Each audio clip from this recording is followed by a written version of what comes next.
All right, welcome back to Cosmic Disclosure. I'm your host, David Wilcock, and I'm here with Corey Good.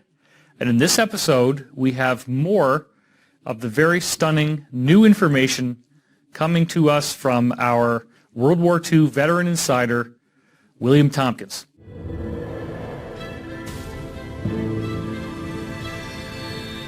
When I was just a boy, and I was like 7, 8, 9 years old, I used to fly a lot. Now, I didn't have an airplane. I just flew. We were living in Santa Monica. We were living in Hollywood. And I flew a lot, mostly at night, but a couple of times in class in school, recess, I'd just go behind the building, and I'd take a flight. And sometimes I'd put my arms out, but most of the time I'd just go out. And so I could fly all over Hollywood, San Fernando Valley, go down to the beach at Santa Monica, fly up to Malibu, fly all the way down to San Pedro, look at the Navy ships and the dry docks in San Pedro, and fly over LAX and come back.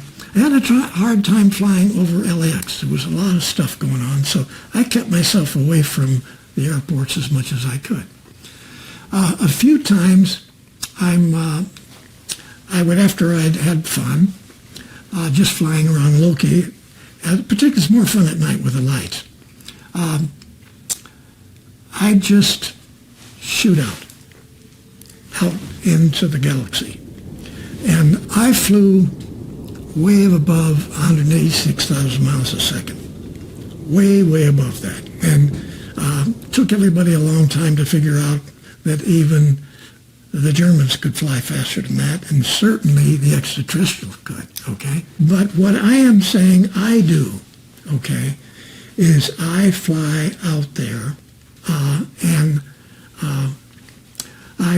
one time I flew into, it was the Admiral's command ship of a reptilian space navy. I flew right into his office.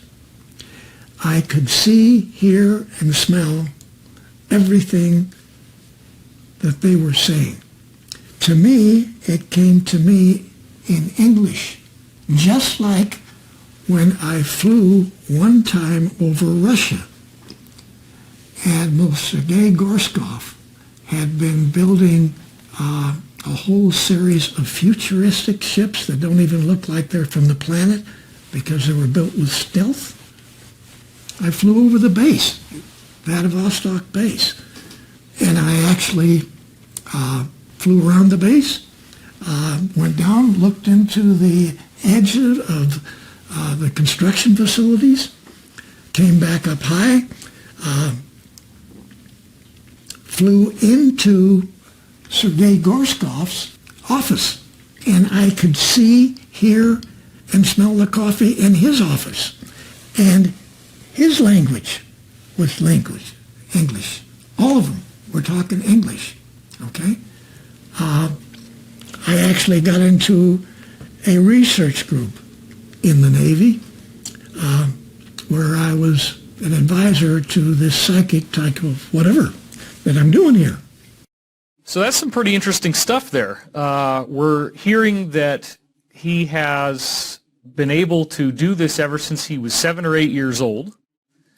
And Corey, one of the things that jumped out at me, I was 5 years old when I had an out-of-body experience. I woke up floating over my body, and it was the event that got me to study ESP, so I started to do psychic experiments by the time I was 7 years old. I wanted to get another chance. I only was able to do it once when I was a kid. Yeah, I thought it was commonplace. I thought everyone could do it. This was something that happened to you often? Mm-hmm. From what age? At the age of 4 and 5 years old, I was able. It was spontaneously happening, and then I was able to control it through my youth. We'd be on long car drives.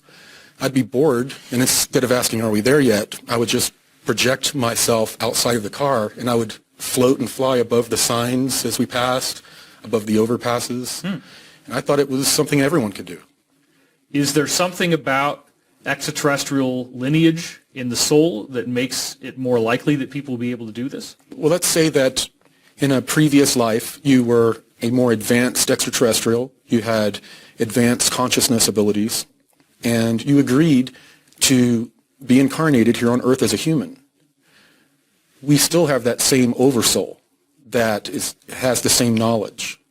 So that knowledge has to slowly trickle into this conscious being that we agreed to become.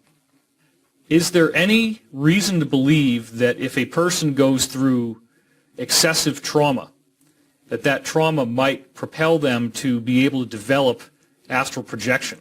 Yes. That's actually a technique that is used in the programs. They will cause people to astrally project by inflicting extreme trauma upon them. How does that end up working? Why do you project out of your body at that?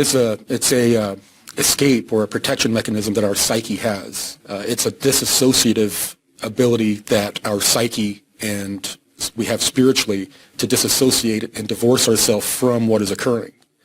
And once they program a person through trauma to be able to project out of their body, then they start training them how to do it for operations.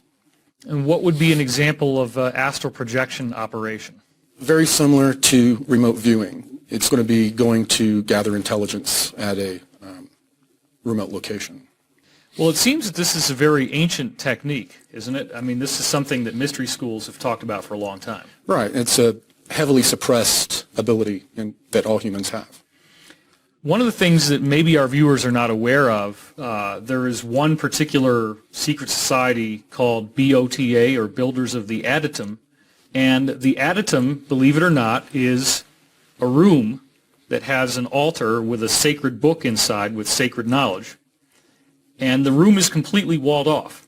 It's like usually a cylindrical room, all bricked in. You can't get in at all, except in your astral body. And so the key for the initiate is, can you astrally make it into that room and then read the book inside the adytum, and only if you can accurately recount what the book says have you then become a true initiate. Yeah, have you ever heard of anything like that? Well, I mean, there were similar exercises that we were all put through. Really? Yeah, you would have to identify an object in another room, its color. It wasn't as, we weren't reading books, but, we were children. And they would have us identify toys or paintings or different things in another room that was walled off, and that no one in the experiment at that time knew what was in there either. So, you weren't getting psychic hits or you weren't front-loaded in any way. Some people might be inclined to dismiss Tompkins' testimony based on the idea that he's saying, for example, he went into the office of an admiral of the Reptilian Navy and that he's hearing things in English when they clearly are not speaking in English. And the same thing with the Russian, where they had these unconventional aircraft, stealth aircraft. I have heard of that before, that your mind, your astrally projected astral body is able to interpret other languages to the language that the mind uses. So there's sort of a natural translation function going on. Not all the time, but some people have that innate ability. You can't just astrally project to a lot of these black bases. They're protected by people that have remote influencing abilities and are enhanced by technology. I've heard them called those who scatter. They'll scatter your thoughts. Also, like shadow beings that will protect facilities from astral projectors. Astral projectors will go try to get into a facility, and all of a sudden they get this real dark being that's now chasing them all over the place.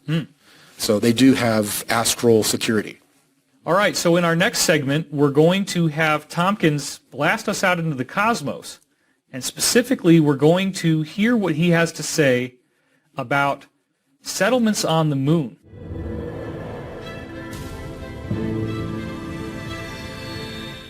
Well, first of all, it's not your moon. And secondly, it's not a moon. It's a command center for a region of this part of the Milky Way galaxy. Okay? That's what it is. And it doesn't rotate.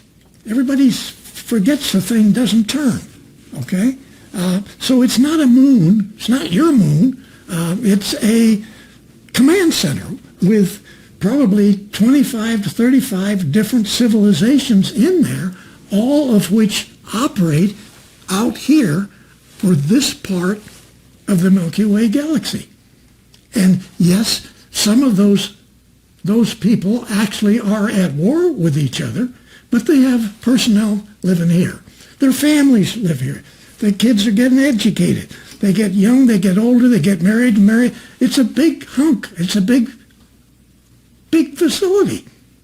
So, Corey, what was your reaction as you saw this segment just now?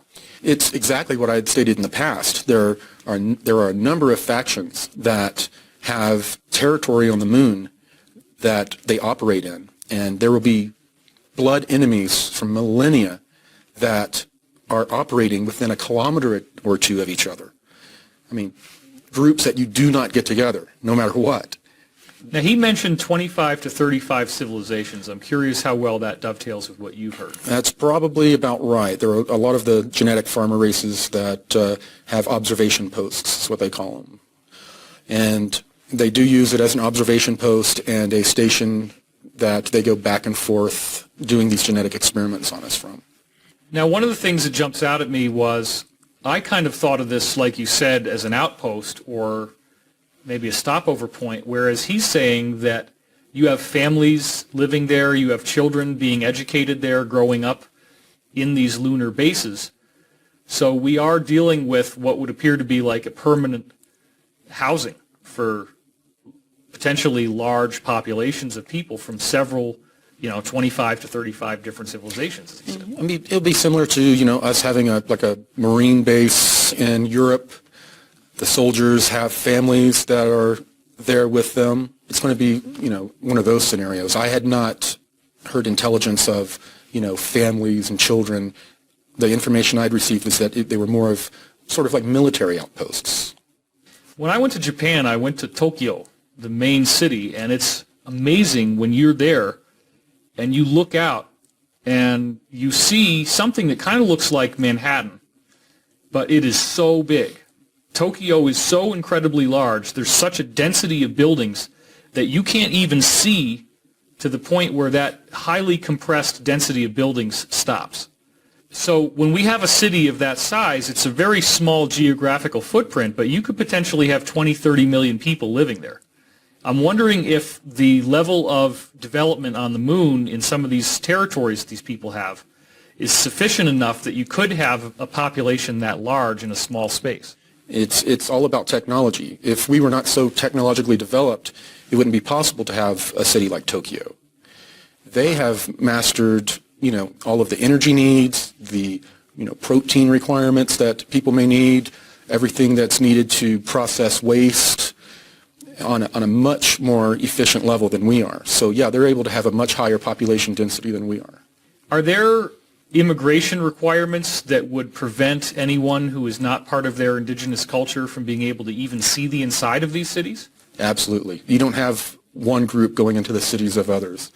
I mean, it's like the UN, or kind of like how Antarctica is carved up for all these different countries.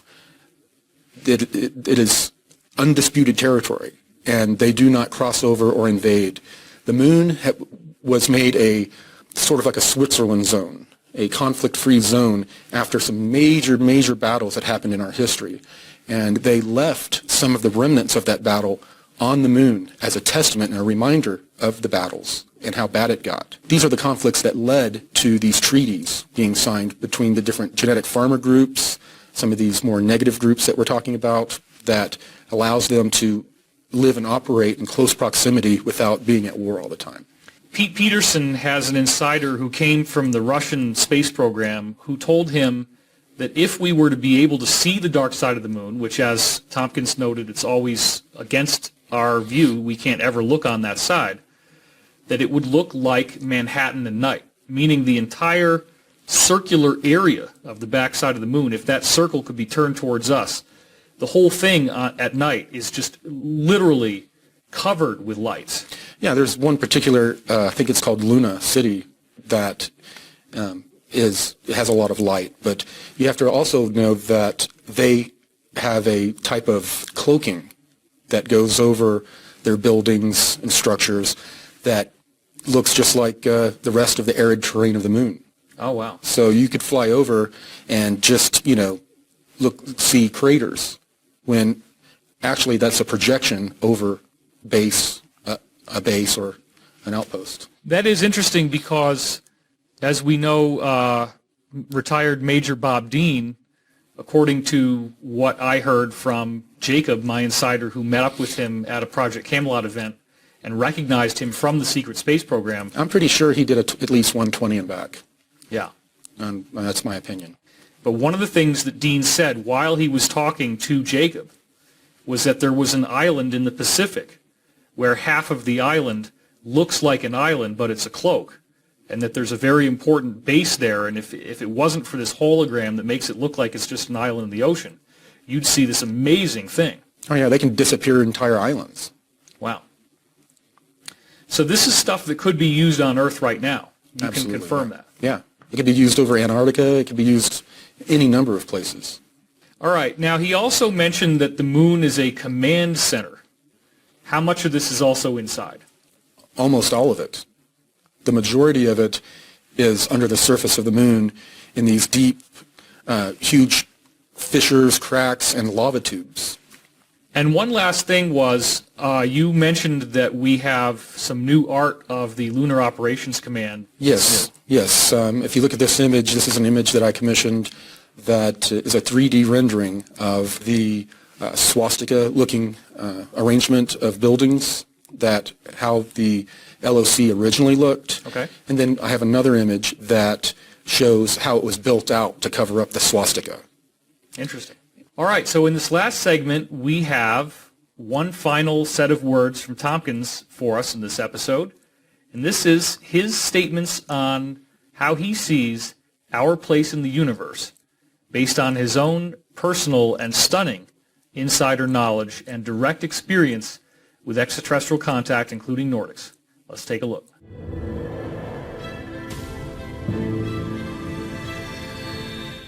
We've now accepted that we have 200 trillion galaxies. Not million, we have 200 trillion galaxies out there. I mean, we are so naive of what's out there. It's totally unbelievable. Millions and millions of planets out there. Very small things and things that make our star look like kid stuff. Our star is just a little dot over on the side. Even our galaxy. And while we're talking about that, this subject comes up all the time, and it's an appropriate time to say it.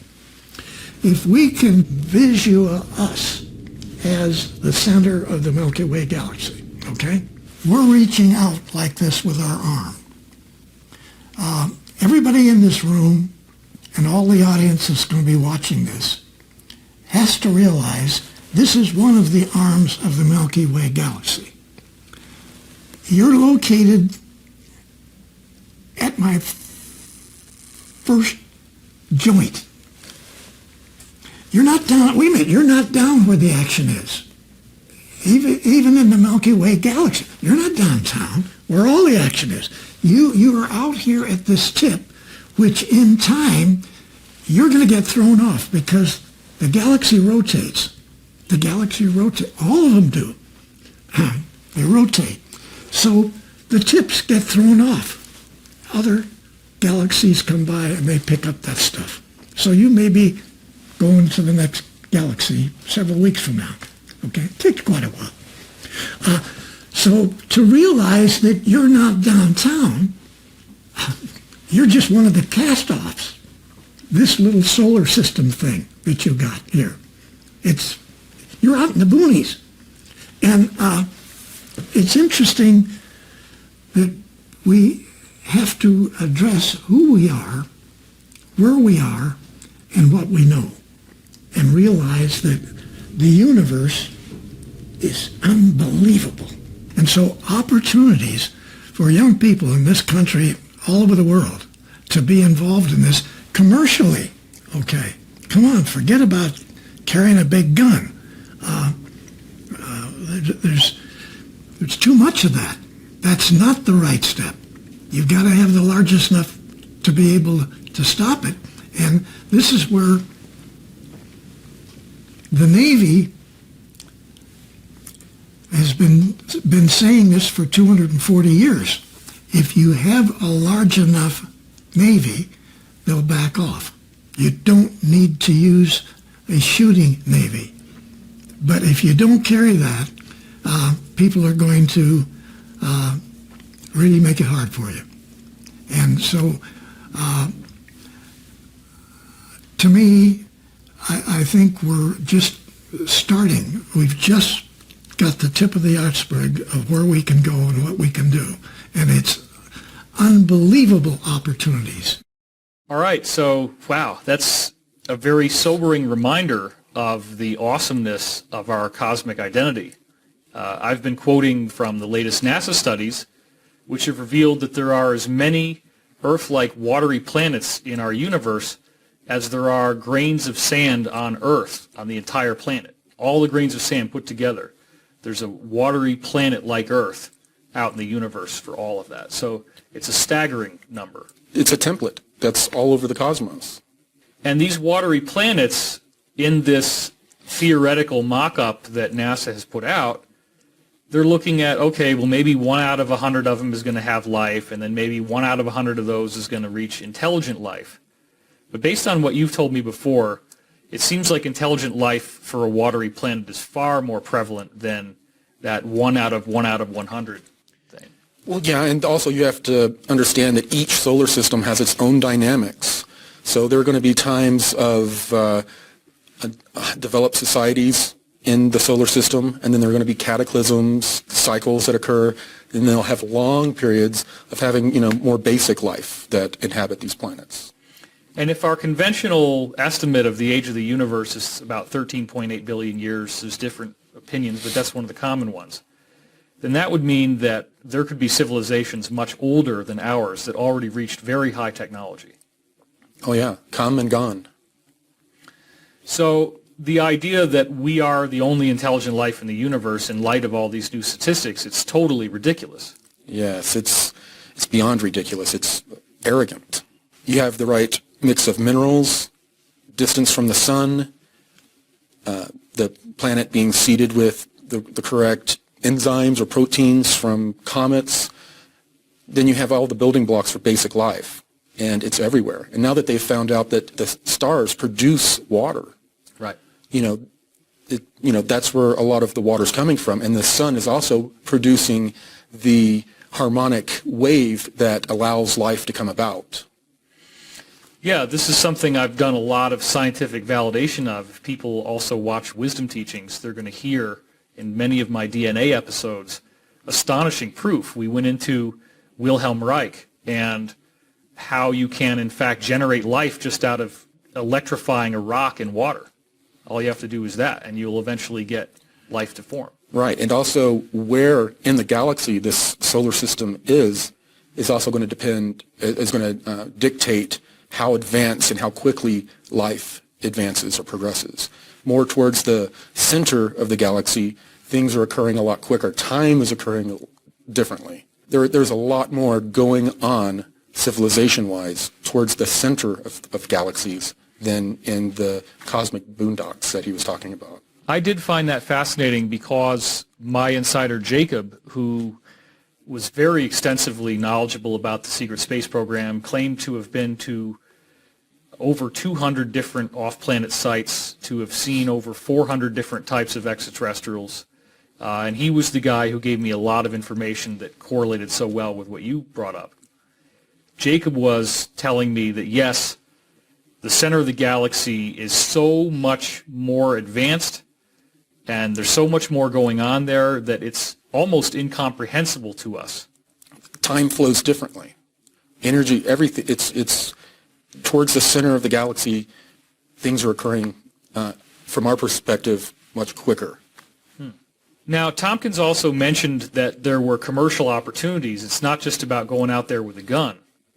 What do you think could happen in a post-full disclosure world where people will have the ability to potentially even have a portal in their home, and in the course of one day, maybe even travel far outside our solar system, meet with other people, travel to other places. What kind of society is that? What kind of businesses could we start to develop at that point? Well, there's already a lot of commerce going on between our solar system and the other solar systems, but it's being controlled by a very militant and fascist group. If it's put in the hands of the people, we're going to be able to do this, start bartering from our own best interests. Right now, a lot of the people in the secret space programs are somewhat forced into it. When it becomes an all-volunteer Navy type situation for space, then we're going to have people that are bringing more creative energy to their mission, and if it's not a military mission, it's going to be more of a mission for commerce. Some people watching this show might be cynics, and they would say, well, what could we possibly be offering to any other cultures? We're like Neanderthals, troglodytes, in comparison to these people. Even if we developed the portal capability, even if we could pop over to a solar system outside of our own and visit an advanced culture, if they've got gigantic buildings made out of transparent aluminum crystal, what are we going to do going in there that they would possibly want from us? Well, there are going to be some civilizations that are so much more advanced, there's nothing that we're going to really have except for maybe some biologicals or genetic stock that we're willing to trade from our planet. A lot of them, that's what they're interested in. So, the more super advanced civilizations, we're not really going to have much that they're going to want to trade. But there are a lot of civilizations that are very close to ours. Our level of development is similar to theirs, to a point where they're buying vessels from us. We're engineering technology that non-terrestrial groups covet, they want, and they're willing to trade for, because we're known as very diligent and brilliant engineers. Could there also be job opportunities for people who might be, let's say, artists or musicians or teachers? Absolutely. That kind of thing? Yeah, I would expect a lot of exchange programs when it comes to the arts, because it's all the planets have some form of art. And how much of a wide diversity are we looking at of places where artists or teachers or musicians could go and volunteer their services once this opens up? Just about every planet that has a human-type civilization. The reason that they tell us not to call them non-terrestrials or ETs, they tell us to call them people, is because there's very little difference genetically between us and them. Right. They are people. And people have desires, they have interests. We can cross-pollinate our sciences, our arts with other star systems that are interested in our art. So there's a potential in our future where we could have educational programs where we're going to help people to get to a point where they would be welcomed as diplomats, ambassadors, teachers, sharers of knowledge, but it's going to require us to level up our spiritual maturity before we're ready for that. We're going to be continued to be sort of isolated until we go through this consciousness renaissance. Once we do, and we're not as damaged, we don't have as strong a PTSD, then we're going to be able to go out and interact with them. Well, that's a very fascinating and hopeful message. We'll see you next time here on Cosmic Disclosure, special episode with William Tomkins. I'm David Wilcock, here with Corey Good, and we thank you for watching and supporting us.